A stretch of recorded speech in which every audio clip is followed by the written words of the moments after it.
তিনি নির্ভীক, ঝঞ্ঝাট সমুদ্রে অকুতভয় কাণ্ডারী। জাতির দুর্দিনে তিনি বীর সেনানী, কর্তব্যের প্রতি যিনি সদা অবিচল, পেশাদারিত্বে তিনি অনুকরণীয়। নতুন বাংলাদেশের অভ্যুদয়ে তার অবদান অনস্বীকার্য। তার বিচক্ষণতায় ঘটেনি অন্তিম মুহূর্তের অবশ্যম্ভাবী রক্তপাত। তিনি দেশমাতৃকার প্রতি নিবেদিত প্রাণ ব্যক্তিত্ব। মৃত্যু ভয়কে তুচ্ছ করে দেশের তরে যিনি নিজেকে সঁপে দিয়েছেন অকাতরে। বলছি নেতৃত্বগুণে দক্ষ সেনাপ্রধান জেনারেল ওয়াকারুজ্জামানের কথা। কেবল গণ অভ্যুত্থানের সময়ে তার বিচক্ষণতাই নয়, পরবর্তী সংকট মোকাবেলায় তিনি পরিচয় দিয়েছেন তার অনন্য সাধারণ নেতৃত্বের।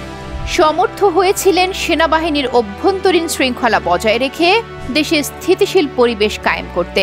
ক্রান্তিকাল পিছু হটিয়ে তিনি দেখিয়েছেন বাংলাদেশ থেমে থাকার নয়। শুধু তাই নয়, নতুন বাংলাদেশের বুকে আঘাত হানা বন্যা পরিস্থিতি মোকাবেলায় নিয়েছিলেন তড়িৎ পদক্ষেপ, যার দরুন ক্ষয়ক্ষতির পরিমাণ হয়েছে তুলনামূলক কম। বর্তমানে আইন শৃঙ্খলা পরিস্থিতি নিয়ন্ত্রণে তার সময়োপযোগী কর্মকাণ্ডে জনমনে ফিরে এসেছে স্বস্তি। জনগণকে নিরাপদ বাংলাদেশ উপহার দিতে সেনাবাহিনীকে নিয়ে তিনি অক্লান্ত পরিশ্রম করে যাচ্ছেন প্রতিনিয়ত। সাধুবাদ জানাই জাতির সূর্য সন্তান জেনারেল ওয়াকারুজ্জামানের প্রতি। সর্বোচ্চ পেশাদারিত্বের সাথে অব্যাহত থাকুক আপনার অবিচল নেতৃত্ব।